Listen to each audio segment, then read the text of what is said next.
Good morning বন্ধুরা, আমার all ফ্রেন্ডসদের সব জানাই গুড মর্নিং।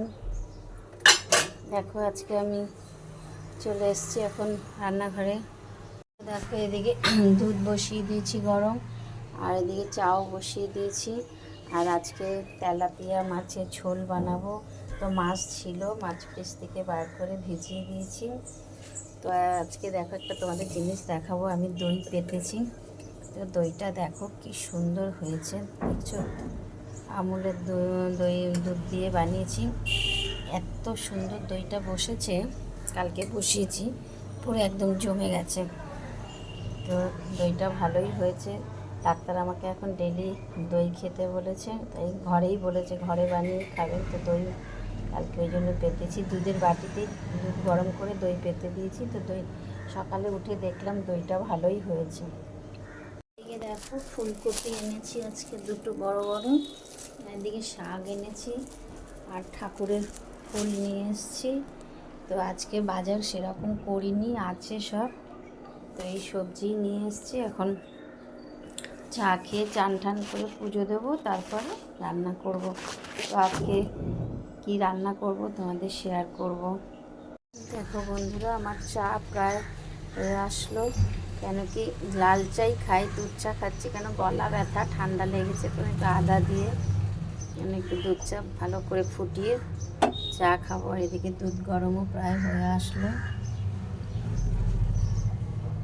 ধরো আমার মাছ ভাজা হয়ে গেছে এদিকে, আর একদম নতুন ধরনের করা হচ্ছে, উইদাউট পেঁয়াজ রসুন টমেটো ছাড়া।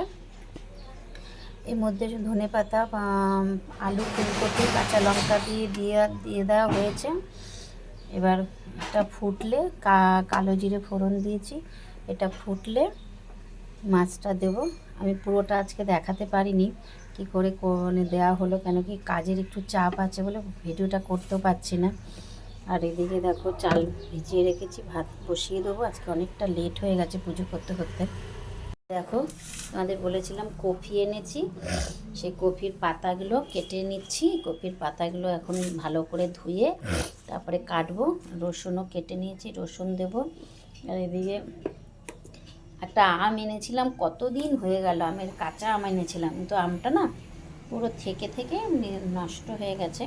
তো আজকে ভাবছি একটু আমটা দিয়ে হালকা করে চাটনি করে নেব। আর আজকে শাক করা হবে না, শাক কালকে করব। তো আজকে মাছের ঝোলটা হচ্ছে, আর এই আমের চাটনি আর এই পাতা বাটাটা করব। তোমরা হয়তো পাতা বাটা বন্ধুরা অনেকেই খাও।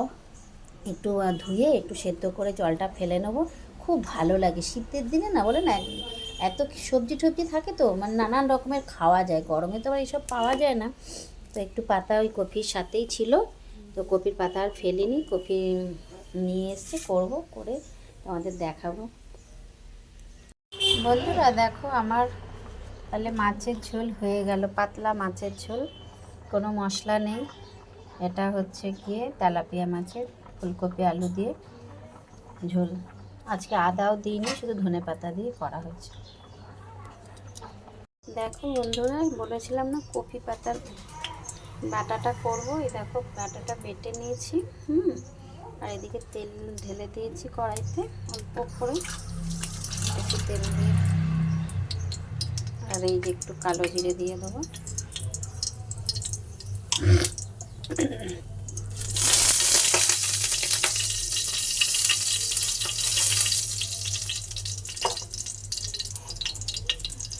পেস্টটা দিয়ে দেবো।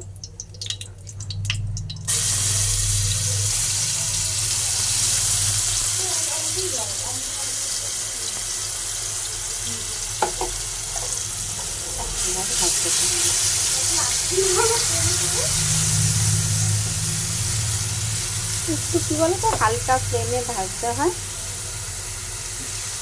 ব্রাউন হয়ে যাবে, ভাজতে ভাজতে একটু নাড়াতে হবে। গরম ভাতের সাথে এক্সিলেন্ট লাগে খেতে। আমার তাহলে কফি পাতা বাটাটা প্রায় হয়ে গেল। একটু কী বলো তো, একটু ধৈর্যের কাজ এটা, একটু ধরে ধরে নাড়িয়ে নাড়িয়ে করতে হবে, নাহলে না লেগে যাবে। তো দেখছো একটা হালকা কালারটা চেঞ্জ হয়ে গেছে, তার মানে হয়ে এসছে।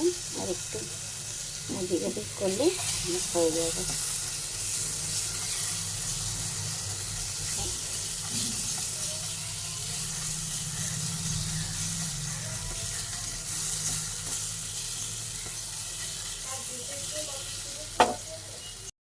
বন্ধুরা, তাহলে দুপুরে লাঞ্চে চলে আসলাম। দেখো লাঞ্চে কপি পাতা বাটা, আর এদিকে মাছের ঝোল, আর আলু আর বেগুন ভাজা করেছি, কিন্তু খাবো না এখন। আর এইদিকে আমের টক আর ভাত। আজকে এই দিয়ে লাঞ্চ করব।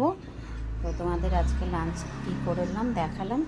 তোমরা এরকম বানিয়ে পাতলা ঝোল খেতে পারো। তোমাদের বলে দিলাম, একদম ধনে পাতা, কাঁচা লঙ্কা করে গোটা গোটা দিয়ে ঝোল করেছি। কোনো মশলা দিইনি, একদম হলুদ দিয়ে, হলুদ নুনের।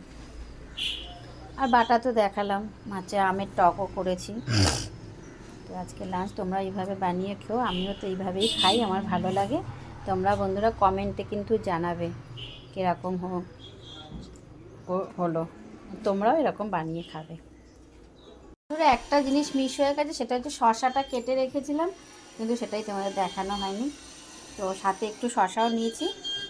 শসা তো আমি রোজ একটা করে খাই, তো শসাও শেয়ার করলাম, তোমাদের দেখালাম। শসা দুপুরে খাবো।